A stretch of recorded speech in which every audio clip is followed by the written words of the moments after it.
ইতিমধ্যে লোকসভা ভোটে দামামা বেজে গিয়েছে, 3 দফার ভোট পর্বও শেষ হয়েছে।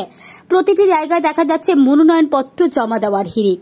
এদিনও তার অন্যতা হলো না। এদিন শুক্রবার দক্ষিণেশ্বর মন্দিরে মায়ের মন্দিরে পুজো দিয়ে মনোনয়নপত্র জমা দিলেন দমদম লোকসভা কেন্দ্রের প্রার্থী সৌগত রায়।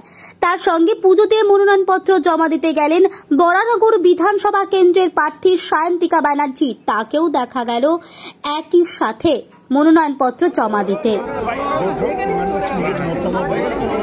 আমি নিশ্চয়ই আশা করি আমি জিতব। লড়াইটা এবার কি আগের মতনই হবে না, টাফ হবে না তো? দেখছি না তো একটু ভালো। অসংখ্য ধন্যবাদ। জয় বাংলা, জয় বাংলা।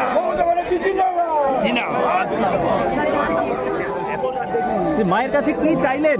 আজকে তো নমিনেশন। অবশ্যই আশীর্বাদ চাইলাম, সবার মঙ্গল কামনা মা করুক, আমাদের সৌগতদাকে আমাদের আশীর্বাদ করুক, আমরা যাতে জয়যুক্ত হই।